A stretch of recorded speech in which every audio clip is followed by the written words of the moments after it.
गरुड़ जी ने कहा, हे दयानिधे, यमलोक कितना बड़ा है, कैसा है, किसके द्वारा बनाया हुआ है, वहां की सभा कैसी है और उस सभा में धर्मराज किनके साथ बैठते हैं। हे दयानिधे, जिन धर्मों का आचरण करने के कारण धार्मिक पुरुष जिन धर्म मार्गों से यमराज के भवन में जाते हैं, उन धर्मों तथा मार्गों के विषय में भी आप मुझे बतलाइए। श्री भगवान ने कहा, हे गरुड़, धर्मराज का जो नगर नारद आदि मुनियों के लिए भी अगम्य है, उसके विषय में बतलाता हूँ। सुनो, उस दिव्य धर्म नगर को महापुण्य से ही प्राप्त किया जा सकता है। दक्षिण दिशा और नैऋत्य कोण के मध्य में वैवस्वत यम का जो नगर है, वह संपूर्ण नगर वज्र का बना हुआ है, दिव्य है और असुरों तथा देवताओं से अभेद्य है। वह पुर चौकोर, 4 द्वारों वाला, ऊंची चारी दीवारी से घिरा हुआ और 1000 योजन प्रमाण वाला कहा गया है। उस पुर में चित्रगुप्त का सुंदर मंदिर है, जो 25 योजन लंबाई और चौड़ाई में फैला हुआ है। उसकी ऊंचाई 10 योजन है और वह लोहे की अत्यंत दिव्य 4 दीवारी से घिरा है। वहां आवागमन के लिए सैकड़ों गलियां हैं और वह पताकाओं और ध्वजों से विभूषित है। वह विमान समूहों से घिरा हुआ है और गायन वादन से निनादित है। चित्र बनाने में निपुण चित्रकारों के द्वारा चित्रित है तथा देवताओं के शिल्पियों ने उसका निर्माण किया है। वह उद्यानों और उपवनों से रमणीय है। नाना प्रकार के पक्षीगण उसमें कलरव करते हैं और वो चारों ओर से गंधर्वों तथा अप्सराओं से घिरा है। उस सभा में अपने परम अद्भुत आसन पर स्थित चित्रगुप्त मनुष्यों की आयु का यथावत गणना करते हैं। वे मनुष्यों के पाप और पुण्य का लेखा जोखा विलेख करने में त्रुटि नहीं करते। जिसने जो शुभ अथवा अशुभ कर्म किया है, चित्रगुप्त की आज्ञा से उसे उन सब का भोग करना होता है। चित्रगुप्त के घर के पूरब की ओर जोर का एक बड़ा विशाल घर है और उनके घर के दक्षिण सूल, लूता और विस्फोट के घर हैं तथा पश्चिम में कालपास, अजीर्ण तथा अरुचि के घर हैं। चित्रगुप्त के घर के उत्तर की ओर राजरोग और पांडुरोग का घर है। ईशान कोण में श्री पीड़ा का और अग्नि कोण में मूर्छा का घर है।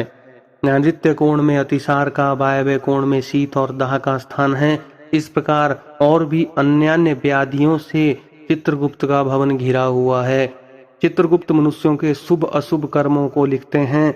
चित्रगुप्त के भवन से 20 योजन आगे नगर के मध्य भाग में धर्मराज का महादिव्य भवन स्थित है। वह दिव्य रत्नमय तथा विद्युत की ज्वाला मालाओं से युक्त और सूर्य के समान दैदीप्यमान है। वह 200 योजन चौड़ा, 200 योजन लंबा और 50 योजन ऊंचा है। 1000 स्तंभों पर धारण किया गया है। वैदुर्य मणि से मंडित है, स्वर्ण से अलंकृत है और अनेक प्रकार के हम्र धनिकों के भवन और प्रसाद गृह, देव सदन तथा राज सदन से परिपूर्ण है। वह भवन सर्तकालीन मेघ के समान उज्जवल, निर्मल एवं स्वर्ण के बने हुए कलशों से अत्यंत मनोहर है। उसमें चित्र बहुरंगी रंग के स्फटिक से बनी हुई सीढ़ियां हैं और वह वज्र हीरा की कुटिक फर्श से सुशोभित है। गवाक्षों रोशनदानों में मोतियों के झालर लगे हैं। वह पताकाओं और ध्वजों से विभूषित, घंटा और नगाड़ों से निनादित तथा स्वर्ण के बने तोरणों से मंडित है। वह अनेक आश्चर्यों से परिपूर्ण और स्वर्ण निमित सैकड़ों किवाड़ों से युक्त है तथा कंटक रहित नाना वृक्ष लताओं एवं गुल्मों झाड़ियों से सुशोभित है। इसी प्रकार अन्य भूषणों से भी वह भवन सदा भूषित रहता है। विश्वकर्मा ने अपने आत्मयोग के प्रभाव से उसका निर्माण किया है। उस धर्मराज के भवन में 100 योजन लंबी चौड़ी दिव्य सभा है, जो सूर्य के समान प्रकाशित, चारों ओर से दैदीप्यमान तथा इच्छा अनुसार स्वरूप धारण करने वाली है। वहां न अधिक ठंडी है न अधिक गर्मी। वह मन को अत्यंत हर्षित करने वाली है। उसमें रहने वाले किसी को ना कोई शोक होता है, ना वृद्धावस्था आती है, ना भूख प्यास लगती है और ना किसी के साथ प्रिय घटना ही होती है। देवलोक और मनुष्यलोक में जितने काम्य विषय अभिलाषाएं हैं, वे सभी वहां उपलब्ध हैं। वहाँ सभी तरह के रसों से परिपूर्ण भक्ष्य और भोज्य सामग्रियों चारों ओर से प्रचुर मात्रा में है। वहाँ सरस, शीतल और उष्ण जल भी उपलब्ध है। उसमें पुण्यमय शब्दादि विषय भी उपलब्ध है और नित्य मनोवांछित फल प्रदान करने वाले कल्प वृक्ष भी वहाँ है। हेताक्षर्य, वह सभा बाधा रहित, रमणीय और कामनाओं को पूर्ण करने वाली है। विश्वकर्मा ने दीर्घ काल तक तपस्या करके उसका निर्माण किया है। उसमें उग्र कठोर तपस्या करने वाले सुव्रती, सत्यवादी, शांत, सन्यासी, सिद्ध एवं परम पवित्र कर्म करके शुद्ध हुए पुरुष जाते हैं। उन सभी का देह तेजोमय होता है। वे आभूषणों से अलंकृत और निर्मल वस्त्रों से युक्त होते हैं तथा अपने किए हुए पुण्य कर्मों के कारण वहां विभूषित होकर विराजमान रहते हैं। 10 योजन विस्तीर्ण और सभी प्रकार के रत्नों से सुशोभित उस सभा में अनुपम और उत्तम आसन पर धर्मराज विद्यमान रहते हैं। वे सत्पुरुषों में श्रेष्ठ हैं और उनके मस्तक पर छत्र सुशोभित हैं तथा कानों में कुंडलों से अलंकृत वे श्रीमान महामुकुट से सुशोभित हैं। वे सभी प्रकार के अलंकारों से समन्वित तथा नील मेघ के समान कांति वाले हैं। हाथ में चंवर धारण की हुई अप्सराएं उन्हें पंखा झलती रहती हैं। गंधर्वों के समूह तथा अप्सर गणों का शंख वादन, गायन और नृत्य आदि द्वारा सभी ओर से उनकी सेवा करते हैं। हाथ में पास लिए हुए मृत्यु और बलवान काल तथा विचित्र आकृति वाले चित्रगुप्त एवं कृतांत के द्वारा वे सेवित हैं। हाथों में पास और दंड धारण करने वाले, उग्र स्वभाव वाले, आज्ञा के अधीन आचरण करने वाले तथा अपने समान बल वाले नाना सुबटों दूतों से वे धर्मराज घिरे रहते हैं। हे खग, अग्निश्वात, सोमप, उष्मप, स्वधावान, बहरिषद, मूर्तिमान तथा मूर्तिमान जो पितर हैं एवं अरेमा आदि जो पितृगण हैं और जो अन्य मूर्तिमान पितर हैं वे सब मुनियों के साथ धर्मराज की उपासना करते हैं। अत्रि, वशिष्ठ, पुलह, दक्ष, क्रतु, अंगिरा, जमदग्नि, नंदन, परशुराम, भृगु, पुलस्त्य, अगस्त्य, नारद ये तथा अन्य बहुत से पितृराज धर्मराज के सभासद हैं जिनके नामों और कर्मों की गणना नहीं की जा सकती। ये धर्म शास्त्रों की व्याख्या करके यथावत निर्णय देते हैं। ब्रह्मा की आज्ञा अनुसार वे सब धर्मराज की सेवा करते हैं। उस सभा में सूर्यवंश के और चंद्रवंश के अन्य बहुत से धर्मात्मा राजा धर्मराज की सेवा करते हैं। मनु, दिलीप, मांधाता, सगर, भगीरथ, अम्बरीश, अनृणय, मुचुकुंद, नेमि, पृथु, ययाति, नहुस, पुरु, दुष्यंत, शिवी, नल, भरत, संतनु, पांडु तथा शस्त्रार्जुन ये यशस्वी पुण्यात्मा राजर्षि और बहुत से प्रख्यात राजा बहुत से अश्वमेध यज्ञों का अनुष्ठान करने के फलस्वरूप धर्मराज के सभासद हुए हैं। धर्मराज की सभा में धर्म की ही प्रवृत्ति होती है। वहां ना पक्षपात होता है, ना झूठ बोला जाता है और ना किसी का किसी के प्रति मार्तस्य भाव रहता है। सभी सभासद शास्त्रविद और सभी धर्मपरायण होते हैं, धर्मपरायण है। वे सदा उस सभा में वैवस्वत यम की उपासना करते हैं। हेताक्षर्य, महात्मा धर्मराज की वह सभा इस प्रकार की है जो पापात्मा पुरुष दक्षिण द्वार से वहां जाते हैं वे उस सभा को नहीं देख पाते। धर्मराज के पुर में जाने के लिए 4 मार्ग हैं। पापियों के गमन के लिए जो मार्ग हैं उसके विषय में मैंने तुमसे पहले ही कह दिया है। पूर्वादि तीनों मार्गों से जो धर्मराज के मंदिर में जाते हैं वे सुकृति पुण्यात्मा होते हैं और अपने पुण्य कर्मों के बल से वहां जाते हैं। उसके विषय में सुनो। उन मार्गों में जो पहला पूर्व मार्ग है वह सभी प्रकार की सामग्रियों से समन्वित है और परिजात वृक्ष की छाया से आच्छादित तथा रत्न मंडित है। वह मार्ग विमानों के समूहों से संकीर्ण और हंसों की पंक्ति से सुशोभित है, विद्रुम के उद्यानों से व्याप्त है और अमृतमय जल से युक्त है। उस मार्ग से पुण्यात्मा ब्रह्म ऋषि और अम्लांतरात्मा राजर्षि, अप्सरागण, गंधर्व, विद्याधर, वासुकी आदि महान नाग जाते हैं।